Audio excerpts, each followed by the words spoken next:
En el susurro del viento, bajo el abrazo del sol y la caricia de la lluvia, la naturaleza despliega un vasto tapiz de vida, un extenso verdor. Cada rama, cada hoja, cada flor y cada fruto guarda el eco de una historia que comenzó mucho antes que la nuestra. Son fragmentos de la compleja red que sostiene nuestro planeta. ¿Qué sentido tiene adentrarse en los bosques, en las inmensas selvas, en el silencioso páramo y en todos los diversos ecosistemas colombianos para estudiar las plantas?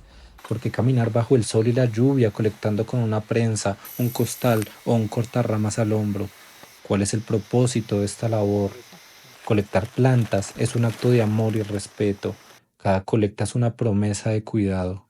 Es un viaje a lo profundo de los ecosistemas donde aprendemos a descifrar el lenguaje de la tierra y a comprender su fragilidad.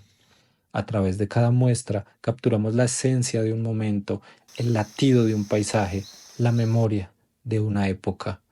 Un herbario es más que una simple colección de plantas, es un archivo de la biodiversidad, es un legado de muchos que trasciende el tiempo y el espacio, es un mapa de la vida misma. Cada muestra es un puente entre el pasado y el futuro. Aquí cada hoja deshidratada es un recordatorio de la belleza efímera y de la importancia de preservar lo que nos rodea. En cada rincón hay especies esperando a ser descritas. En cada carpeta existe un eco de la vida que nos invita a maravillarlos y a cuidar lo que aún nos queda. Hoy celebramos un hito significativo, la inclusión del ejemplar número 50.000 en nuestro herbario. Este momento no solo representa un logro en la investigación botánica y dendrológica, sino también un símbolo de nuestra dedicación a preservar el conocimiento y la diversidad de nuestro entorno. Este es un pequeño fragmento de nuestra historia.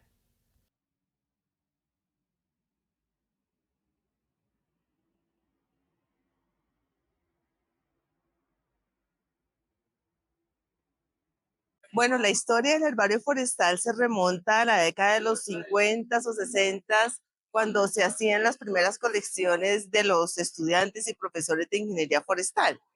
Lo que pasa es que en ese momento las colecciones no se procesaban, sino que quedaban empacadas como venían del campo, tampoco se solían etiquetar, y llegó un momento en que efectivamente había una acumulación de muchísimo material y solamente había unos poquitos archivadores con unas pocas colecciones ahí incluidas. En esa época estudié yo acá y no podíamos tener acceso a las colecciones pues por la falta de procesamiento del material botánico. En esa época tuve la oportunidad de conocer a botánicos del Instituto de Ciencias Naturales de la Universidad Nacional y fui voluntaria en ese momento en el Herbario Nacional haciendo lo que llamábamos en esa época fichas para las colecciones. Era una época, estamos hablando de los 80s, donde no había computadores, no había internet en ese momento en las instituciones y cada espécimen se registraba en una ficha que se incluía en un archivador y esa era la base de datos de todas las colecciones. Entonces, al ser voluntaria ahí, conocí de cerca cómo funcionaba un herbario y le conté al profesor Maecha acerca de mi experiencia en el herbario más importante del país y me dijo que por qué no aprovechábamos, escribíamos un proyecto a Colciencias para que financiara el procesamiento del material botánico que teníamos en el herbario. Así lo hicimos, el proyecto fue financiado por Colciencias y gracias a ese proyecto efectivamente se procesaron 12.000 especímenes que ingresaron a la colección. En esa época ya aparecieron los computadores en Colombia a mejor escala que anteriormente. Y con el proyecto compramos un computador, hicimos la primera base de datos de la colección y se empezó ya el proceso de que fuera una colección utilizada porque ya era asequible, ya estaba obviamente etiquetada, montada e incluida en los primeros archivadores. En esa época los archivadores eran armarios con puertas y luego obviamente posteriormente nos modernizamos a compactadores como los que usamos actualmente. No, pues digamos que el crecimiento del herbario pues es algo pues que se puede observar de una forma muy tangible desde la época de estudiante, ¿no? Que yo estudié acá. Y pues de esa época el herbario pues bueno, en esa época eran dos salones que habían en la parte de atrás del edificio antiguo, cuando esto era una sede muy pequeñita. Teníamos, pues habían dos salones y pues las colecciones, pues no habían compactadores, no había nada, estaban los armarios estos metálicos que en este momento no había horno, no había cuarto secado, eh, y pues eran pues, muy precarias, pues acorde pues como para la época. Recuerdo pues que así como el horno de secado que se usaba en esa época era un cajón de madera con un fogón, con un fogón con un fogón que se colocaba en la parte de abajo y eso se tapaba y pues ahí básicamente se secaban las muestras y pues digamos que el olor era muy agradable, pues típico pues de material vegetal secándose. Bueno, las instalaciones cuando yo era estudiante, finalizando los noventas, digamos que era un cuarto, ¿cierto? Era un cuarto, un salón de lo que se llamaba la escuelita antes, el edificio antiguo. En ese salón ahí estaban alojadas las colecciones, ¿cierto? Había algunas que estaban efectivamente dentro de los armarios y otras que estaban en bolsas, ¿sí? Proyecto ProRADAN, por ejemplo, el proyecto Radar Gramétrico del Amazonas, estaba en bolsas, ¿cierto? La mayor parte de lo que no estaba en los anaqueles estaba en bolsas. Entonces, digamos que después de eso se comienza a construir el edificio Natura, ¿sí? Al principio el herbario es trasladado al tercer piso del edificio, ¿cierto? Ahí donde hoy por hoy está la sala de fotogrametría. Ahí estamos más o menos un periodo como de año y medio, 2 años, ¿cierto? Y ya finalmente se traslada el herbario a donde está hoy, ¿cierto? Ahí en la parte de abajo de la facultad. En ese momento aún la universidad no reconocía el herbario, no se había institucionalizado, y eso le ocurría a muchísimos herbarios del país. En ese momento la Asociación Colombiana de Herbarios nos mandó como un modelo de acuerdo a todas las instituciones, lo diligenciamos y se le hizo un poco de lobby, pero no fue suficiente, entonces en ese momento no se logró institucionalizar. Posteriormente, cuando yo ya me vinculé, yo hice mi maestría en el Instituto de Ciencias Naturales y gracias en parte a eso me gané el concurso para reemplazar al profesor Maecha en la cátedra de dendrología. Entonces, en ese momento, pasaron más o menos a los 5 años, me fui a hacer la comisión de estudios, me fui a hacer el doctorado a Estados Unidos y quedó directora del herbario la profesora Jimena Parsons. Ella le hizo el lobby suficiente y gracias a ella, efectivamente, el herbario fue institucionalizado en el 2001, momento en el cual ya el director, creo que en ese momento ya estaba el profesor Lyndon Carvajal de director. La flora de un país, y especialmente tan extenso y rico como Colombia, no puede ser obra de un ser humano ni de un sabio, sino de una generación de sabios y exploradores.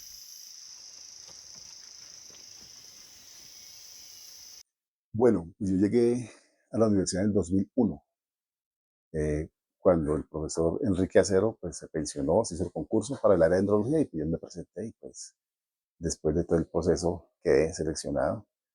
Y pues digamos que ya llegué a como a heredar el puesto del profesor Acero, que era acá en el herbario. Entonces, digamos, mi primera oficina y pues de aquí no he salido desde que llegué en 2001 acá en las instalaciones del herbario.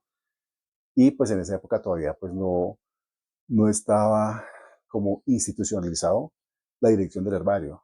Eso fue solo hasta el 2002, cuando se institucionalizó oficialmente el herbario, fue que se creó la figura del director del herbario junto con todos los otros cargos que actualmente están estipulados para el herbario forestal. Bueno, el ser primer curador del herbario, digamos que era un reto enorme porque previamente a la creación de esa figura, la dinámica era básicamente la acumulación y una catalogación inicial, ¿cierto?, de todo el material que se traía de las salidas y proyectos, ¿cierto? Eran muy escasas las veces en las cuales se hacían procesos adicionales de curaduría, adicionales al tema de la identificación preliminar de campo, ¿sí? Había algunas tesis, por ejemplo, la profesora Rocío dirigió alguna tesis en el Bajo Calima de miristicáceas, que tuvo un buen nivel de curaduría, algunas tesis relacionadas con productos forestales, maderables y no maderables, dirigidas por el profesor Enrique Acero, pero un trabajo de curaduría como tal, serio de la colección, digamos que empezó conmigo, como les digo, en el año 2003.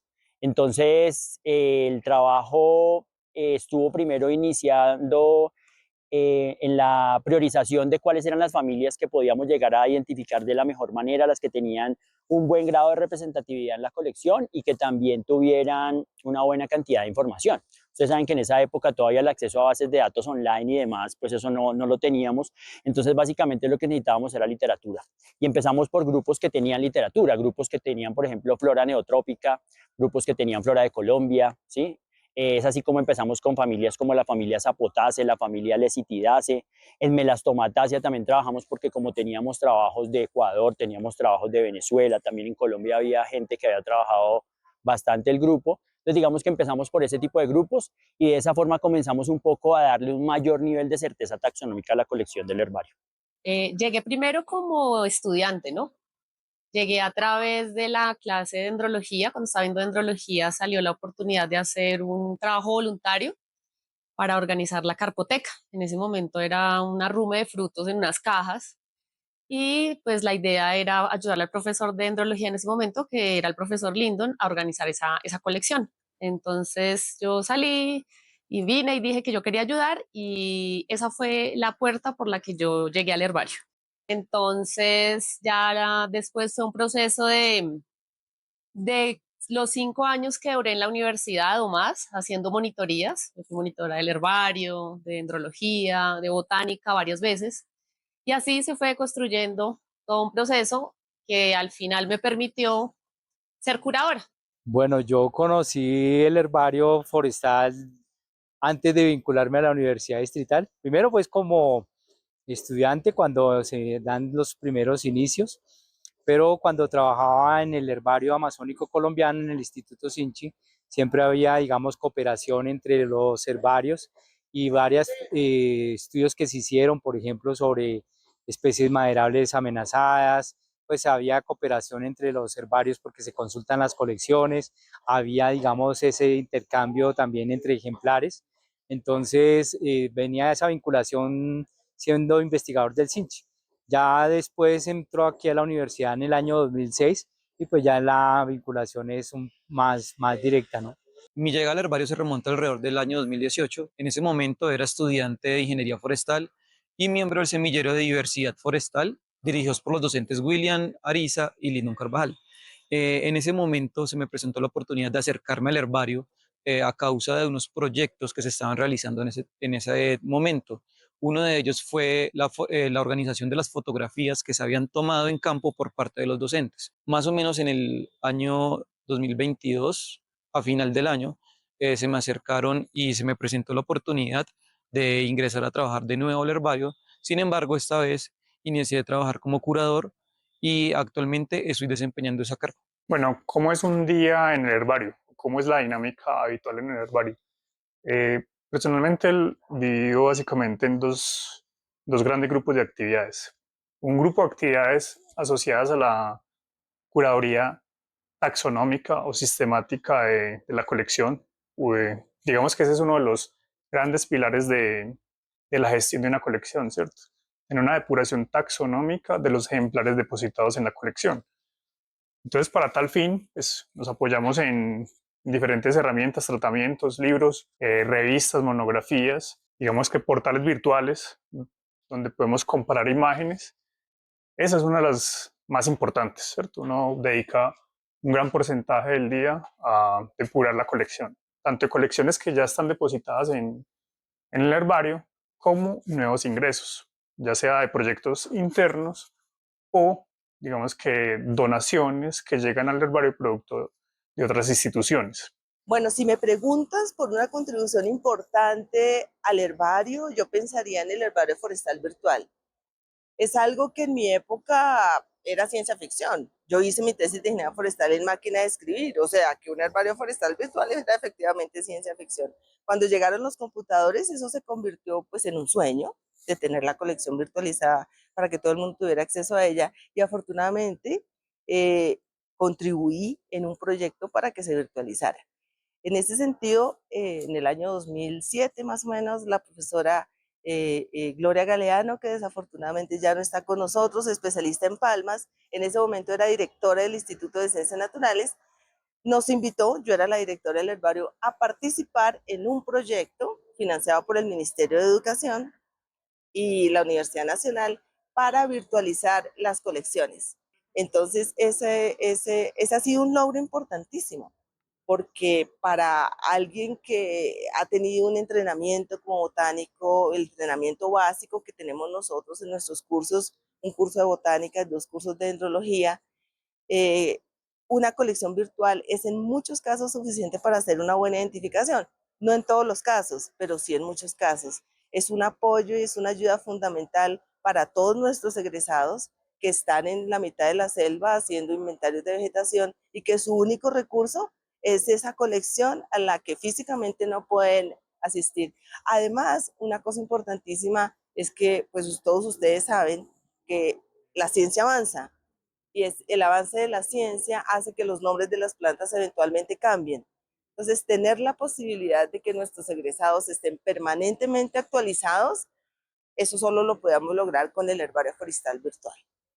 El otro gran grupo de actividades que involucra la gestión normal de una colección están relacionadas con la preservación de los especímenes. Esto implica varias actividades al tiempo, ¿cierto? Es la preparación, por ejemplo, de muestras para el montaje, la separación también de duplicados que van a ir a otras instituciones, la inclusión de los especímenes dentro de las camisas y la verificación física de los especímenes para mirar, digamos que, 2 tipos de deterioro que sufren las muestras. Las muestras tienen un daño mecánico, físico, producto de la manipulación, y las muestras a su vez tienen otro tipo de impactos o daños producto de agentes biológicos. Estamos hablando concretamente de insectos y hongos. Entonces, son muchas actividades que involucran la gestión de un herbario, periódicamente se tienen que estar haciendo y, de acuerdo a eso, tomar ciertos correctivos, por ejemplo, en el caso de ataque de insectos, programar fumigaciones periódicas de la colección, y en el caso, por ejemplo, de daño mecánico por manipulación u otros agentes, programar una restauración. Probablemente son muy pocos los colombianos y los extranjeros residentes en este país que se dan cuenta cabal de la inmensa riqueza y variedad de la flora de Colombia. Esta riqueza es tan asombrosa que se manifiesta claramente ante cualquier observador a primera vista, pero ocurre que raras veces damos importancia a lo que nos rodea, aunque sean maravillas, porque ya estamos acostumbrados a verlas a diario y las tenemos por cosa común y ordinaria. Entonces, démonos cuenta que esos ejemplares no simplemente representan el ejemplar como tal disecado, sino es todo lo que tiene amarrado, todos sus metadatos, la forma en que se escriben, que son cosas que necesitamos también rescatar, cómo es que se le dice en lengua y cómo llaman las comunidades a esas especies, cómo es su importancia cultural, cómo es su contexto también dentro de lo que se enmarca en los bosques, por qué es importante para ellos especies y no siempre por el uso directo, sino a veces mucho relacionado a la parte cultural y espiritual. Entonces eso es clave. Las etiquetas y esa información que tienen allá es muy valiosa, ¿no? Digamos que la dinámica de investigación en el herbario ha venido consolidándose, ¿cierto? Digamos que al principio fueron etapas de aprendizaje, digamos, en las cuales nosotros acumulamos muchísima cantidad de ejemplares, tanto que hoy ya estamos en nuestro ejemplar 50.000. Y digamos que en los últimos años lo que hemos venido haciendo es tratando de recoger los frutos de todo ese proceso de acumulación de conocimiento y de colecciones, ¿sí? El ejemplar 50.000 representa un hito muy importante dentro de lo que es la colección del herbario forestal. Cada colección tiene, digamos que, una importancia, una historia detrás, hay una cantidad de personas casi siempre que están involucradas en el proceso, desde que se recolecta el material en campo hasta que es ingresado a la colección. Están involucrados procesos de sistematización, virtualización, catalogación y finalmente inclusión dentro de la colección. Muchas de esas colecciones a menudo representan especies nuevas para la ciencia. Caso concreto, el ejemplar 50.000. Si bien somos un herbario de un tamaño pequeño a mediano, tenemos una representación de la mayor parte de los municipios de los departamentos y municipios del país. ¿Y qué significa que ingrese el ejemplar 50.000? En este momento nos encontramos hacia la transición, como ya me había mencionado, de ser un herbario pequeño a un herbario de un tamaño mediano a grande. Entonces ya contamos con con un importante número de ejemplares y con una importante representación de ejemplares de la flora del país. Es decir, o sea, si no tenemos las especímenes de referencia, si no tenemos las colecciones, que es la evidencia física de que nuestros bosques son biodiversos, ¿cierto? Es la única forma de poder referenciar esto. No sacamos nada pues haciendo publicaciones, haciendo informes o qué sé yo, de composiciones florísticas, estructurales, de biodiversidad, etcétera, de nuestros bosques, si no tenemos asociado a esos estudios un espécimen de herbario, que es el que nos da la certeza taxonómica de que efectivamente esa especie se llama así. Las colecciones biológicas son el soporte a la biodiversidad, ¿sí? Si nosotros no tenemos colecciones biológicas, no tenemos forma de saber y argumentar eso que decimos de que Colombia es un país megadiverso. Entonces, en ese sentido, es el soporte a ese argumento de Colombia como un país megadiverso. Al contrario de todos los botánicos que había conocido, no estaba obsesionado por la clasificación. Para él, los nombres en latín eran como poemas japoneses o versos. Los recordaba sin hacer esfuerzo, encantado particularmente de su origen. Cuando uno pronuncia los nombres de las plantas, dijo en cierto momento, pronuncia los nombres de los dioses. Bueno, si me preguntan por una anécdota relacionada con el herbario, recuerdo que cuando era estudiante de maestría en el Instituto de Ciencias Naturales, visitó el Herbario Nacional Colombiano, como solía hacerlo, Alwin Gentry. Para los que no lo conocen, Alwin Gentry fue un botánico, desafortunadamente murió en el año 1993, supremamente famoso. Escribió pues un libro de dendrología que aún seguimos consultando y se seguirá consultando por muchísimas generaciones, aparte de ser, bueno, un botánico, un taxónomo, especialista en bignoniáceas, un excelente florista, un ecólogo que se inventó las parcelas tipo Gentry. O sea que para la época cuando yo era estudiante en la maestría, él ya era muy famoso. Cuando nos dijeron a los estudiantes de posgrado, uy, está Gentry en Bogotá y va a venir hoy al Instituto de Ciencias Naturales, ¿por qué no nos juntamos todos y vamos a almorzar con él? Entonces así lo hicimos, fuimos un grupo grande a almorzar con él y yo quedé muy cerca de él, nos pusimos a hablar y supo que yo le conté que trabajaba en el herbario forestal. Entonces me dijo, me encantaría ir al herbario forestal, fabuloso, deme su teléfono y yo la llamo cuando saque el momento de ir.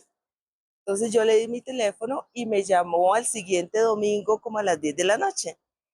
Y yo en esa época, pues estamos hablando de hace, no sé, 35 años, por ahí más o menos, vivía con mis papás, no trabajaba en la Universidad de Planta, no era profesora, entonces era inimaginable que aquí me fueran a dejar entrar a la sede o al herbario un domingo a las 10 de la noche. Entonces yo le dije, no, pues en este momento no se puede porque no me dejarían entrar.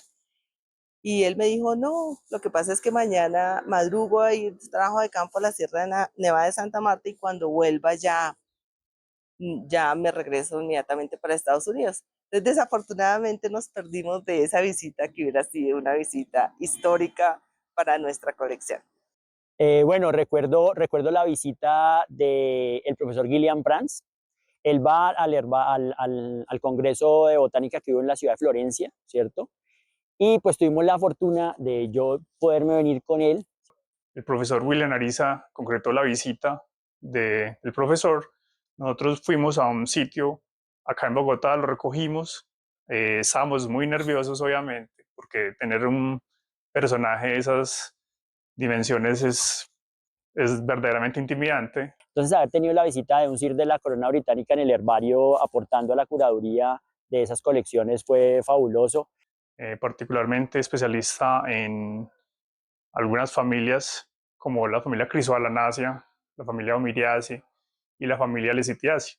Él, de las personas que aún vive con mayor conocimiento sobre los bosques tropicales. Recolectó mucho material en lo que es la Amazonía brasilera particularmente, pero también participó en otras regiones de Sudamérica en la recolección de material, de caso el escudo guayanés y algunas regiones limítrofes con Colombia. Ha sido siempre un referente, ¿sí? Productor de floras de Colombia, de floras neotrópicas.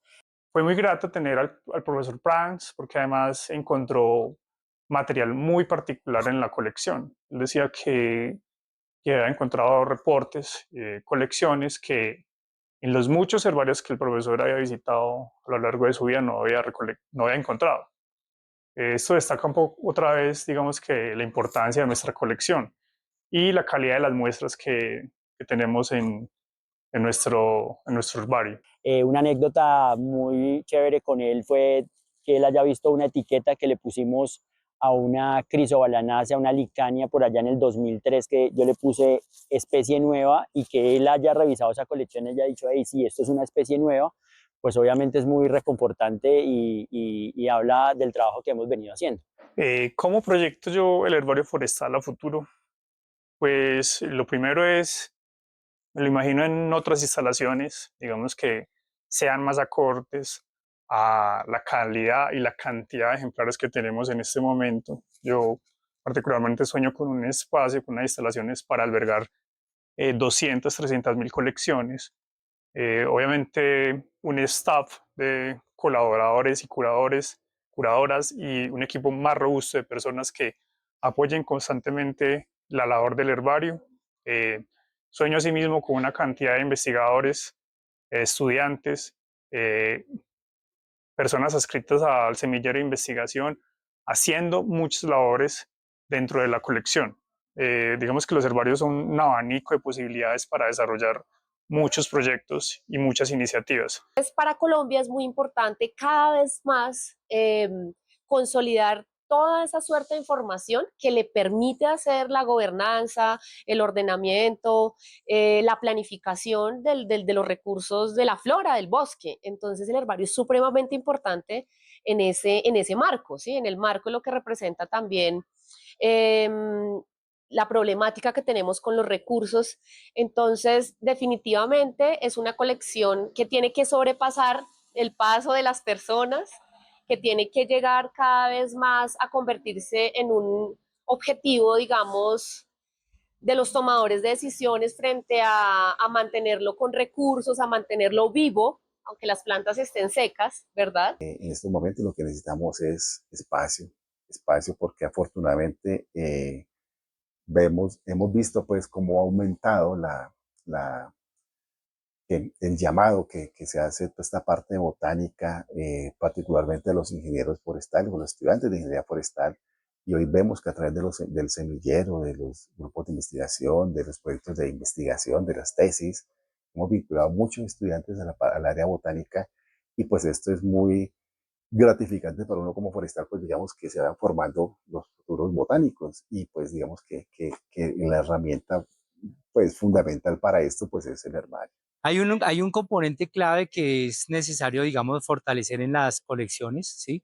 Y que una vez lo pensamos con un profesor incluso de arte, ¿no? Decíamos, oiga, bonito tener, por ejemplo, una colección de los instrumentos musicales autóctonos, digamos, de Colombia, pero donde se utilizan el recurso vegetal.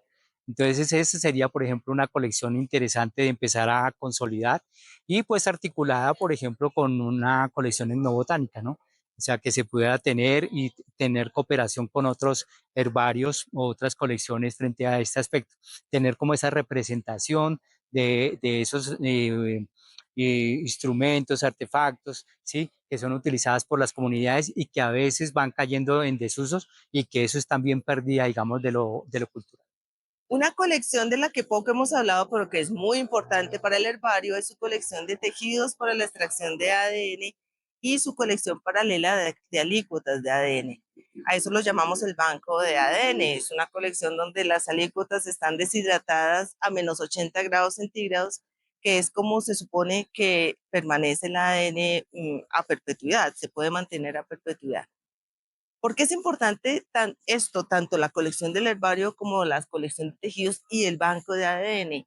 Porque si nosotros nos damos cuenta, estamos pues ante una época de grandes extinciones, la primera de vida, especialmente a Homo sapiens, y los esfuerzos que se hacen en conservación nunca equiparan la tasa de pérdida de especies y de biodiversidad. En ese sentido, si nosotros vemos el acelerado paso de las tecnologías en biología molecular, va a ser muy factible que dentro de relativamente pocos años, no sé si serán 50 o 100 o menos, las especies ahora extintas puedan volver a la vida.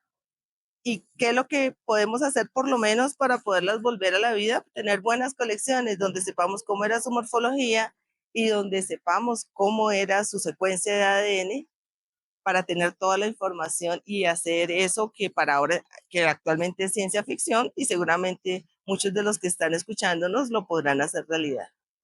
Veo un herbario de pronto vinculado a temáticas relacionadas con inteligencia artificial, ¿cierto? ¿Por qué no pensar que nosotros comencemos a manejar este tema de la inteligencia artificial para, por ejemplo, la identificación de plantas, ¿cierto?